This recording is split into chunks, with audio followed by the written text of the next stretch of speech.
O mundo de One Piece é uma das coisas mais bem escritas que eu já vi na vida. A quantidade de mistérios e eventos inexplicáveis que existem nesse mar é fascinante e principalmente assustador. Pelo fato da gente conhecer esse mundo através do ponto de vista dos chapéus de palha, que são monstros extremamente poderosos e cheios de potencial, é difícil ter uma noção mais realista do quão insano deve ser viver nesse mundo, sendo só uma pessoinha normal, tipo eu e você.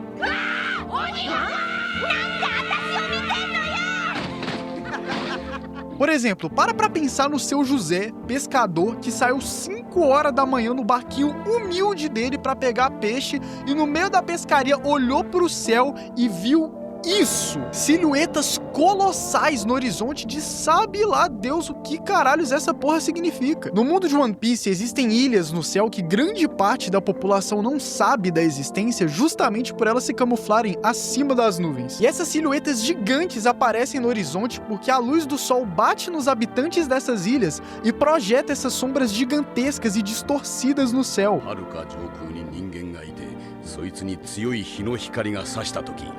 遠い空の深い霧に姿が映し出される。それはまるで大きな怪物のような姿で。E sabe qual é o pior? Por mais que tenha uma explicação pra isso, o seu José nunca vai descobrir o que era aquilo que ele viu no céu. E ninguém nunca vai acreditar na história dele. Até porque ele é só um carinha simples, sem nada de especial, afogado num mundo lotado de mistérios que só algumas pouquíssimas pessoas sabem da verdade. Por isso que eu falo que viver nesse mundo deve ser aterrorizante, porque aqui você não sabe de nada e o maior medo do ser humano é justamente o desconhecido. E se você for um pouquinho mais corajoso e quiser explorar esse mundo enorme, meu amigo, tu tá fudido. Já começa que você provavelmente não seria um personagem forte, com superpoder de frutinha, não. Tu seria um piratinha fubanga qualquer, com uma tripulação de uma dúzia de Zé Ruela. Pô, existem incontáveis eventos malucos que podem acontecer com você só pela sua tripulação tá em cima da água. É tempestade de raio, nevasca no mar, redemoinhos colossais, briga de pirata. Um navio pode literalmente cair do céu em cima de você, porque ele despencou de alguma ilha do céu. Bicho, um dos mares mais famosos desse mundo, que você vai ter que navegar lá se você for um pirata, que é a Grand Line, o clima lá é completamente insano. Não me chupa! A temperatura pode mudar de quente pra congelante de um minuto pro outro. Se a tua imunidade não for boa, você tá lascado. Você pode acabar entrando sem querer dentro do Triângulo Florian também, que é uma área cheia de névoa que tem no meio do mar. É como se fosse um Silent Hill aquático. Lá dentro você pode encontrar uma fucking sombra gigantesca no horizonte que até hoje ninguém sabe o que é. É um dos maiores mistérios de One Piece, então sei lá o que ela poderia fazer contigo. E além disso tudo, cai dentro de Thriller Bark. Que é isso? Vai queimado, sangue de Jesus! Você pode olhar pra essa parada e achar que é uma ilha, mas não, meus amigos. Thriller Bark é um navio inteiro, uma literal mega estrutura em que reina o mais puro terror. Tem um imperador do mar gigantesco lá dentro que pode literalmente roubar sua sombra e te transformar num escravo zumbi pra sempre. Tem o arquipélago Boeing também, que a princípio pode até parecer uma ilha de boa, porque ela tem muita fruta, comida, carne, mas na verdade, meus amigos, isso tudo é uma armadilha. Lá tem muita comida justamente pra deixar todos os animais lá gordinhos pra eles serem devorados pela própria ilha. O quê?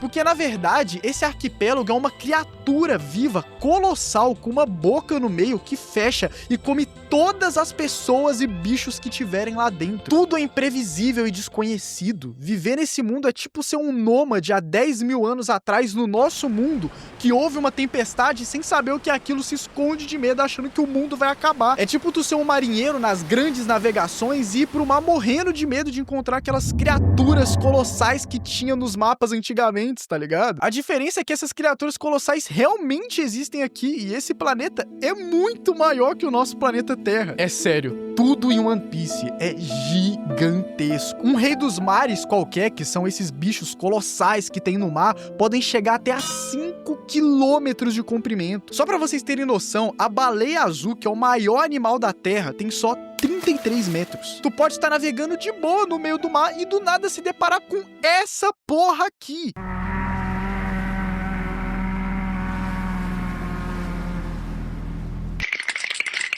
Esse é o Zunesha, um elefante de 35 quilômetros de altura que carrega um país inteiro nas costas. O Monte Everest, que é o pico mais alto do nosso planeta, tem 8 quilômetros de altura. Precisa de 4 Monte Everest empilhado um em cima do outro para dar o tamanho desse bicho. E sabe qual é a única coisa maior que o Zunesha? A ajuda que você me dá deixando o like e hypando esse vídeo. Se inscreve aí também, por favor, a gente tá quase chegando em 100k. Muito obrigado aos membros que ajudam esse canal a se manter de pé e vamos continuar. Cara, até as ilhas do mundo de One Piece são enormes. Só Alabasta, que é o lugar onde se passam um dos arcos da história, tem por volta de 4.000 quilômetros de extensão. Isso é quase o tamanho da Austrália, que é um continente inteiro. Inclusive, mano, um bagulho que é tipo assim, é bizarro assim. Tem um painel do mangá que mostra Alabasta numa visão mais aberta, em zoom out, e se você for fazer a matemática para descobrir o tamanho só desse quadro, usando a ilha como referência, dá 73 mil quilômetros de comprimento. Eu não sei se vocês estão ligados, mas o planeta Terra tem por volta de 40 mil quilômetros de comprimento. Ou seja, cabem quase 2 planetas Terras inteiros só dentro desse quadro. A rapaziada que é mais cronicamente nerd fez uma estimativa que o planeta inteiro de One Piece tem pelo menos 1 milhão de quilômetros de extensão. É mais de 2 vezes maior que Júpiter inteiro.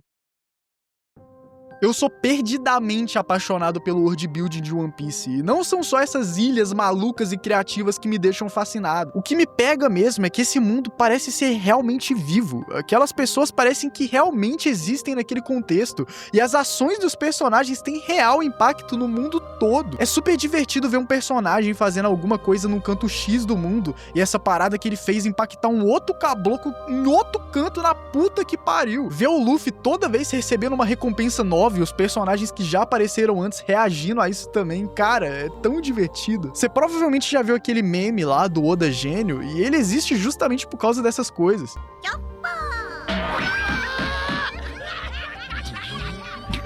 Tem um monte de informação que é jogada pra você no episódio 300, que esse japonês safado só vai amarrar e explicar lá no episódio 1000. Eu nunca vou esquecer de quando eu tava assistindo o arco de Thriller Bark, que acontece mais ou menos no episódio 300, e lá um dos personagens falar que ele foi derrotado no Novo Mundo, que é uma área que a gente só vai conhecer lá pra frente no anime, por um personagem chamado Kaido, que só vai aparecer no episódio 900, tá ligado? Esse Kaido é um dos personagens mais relevantes pra história do mundo de One Piece, então faz sentido ele ser mencionado antes, muito antes da gente encontrar ele. Em Little Garden também, no episódio 70, a gente conhece 2 gigantes que falam que existe uma ilha inteira só de pessoas enormes que nem eles, chamada Elbaf. E só agora, em 2025, no capítulo 1126 do mangá, mais de 26 anos depois da primeira menção a essa ilha, que os personagens finalmente chegaram lá.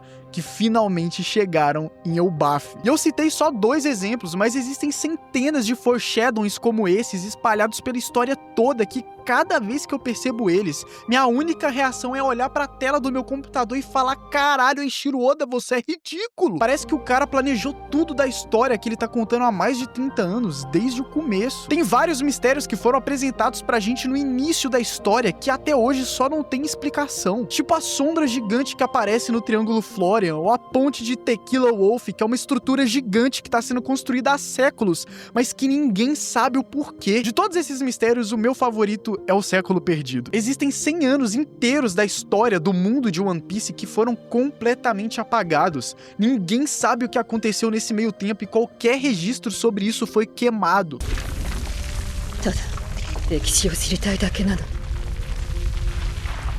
As únicas informações que restaram sobre esse século são essas pedras gigantes chamadas de poneglyphs, que tem textos no idioma antigo que quase ninguém entende. E até isso é um mistério. Tipo, quem escreveu essas pedras e saiu espalhando elas por vários lugares ao redor do mundo?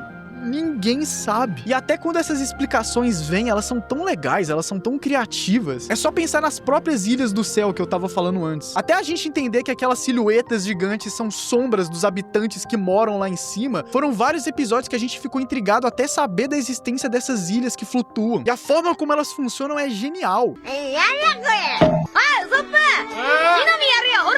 Já começa que a única forma de chegar lá é através de um evento natural específico chamado Knock-Up Stream, que é um jato de água gigante, cheio de pressão, que joga tudo que tiver em cima dele pros céus. Justamente pela ilha estar em cima das nuvens, elas ficam constantemente se movimentando. Então se você subir nela num lugar, quando você sair, tu pode parar em outro canto completamente diferente do mundo. Existem dois tipos de nuvens lá também, que são as nuvens ilha e as nuvens mar. As nuvens ilha são um solo, é tipo chão, só que mais fofinho. E as nuvens mar se comportam muito parecido com o oceano mesmo. É tipo água, só que um pouco mais denso.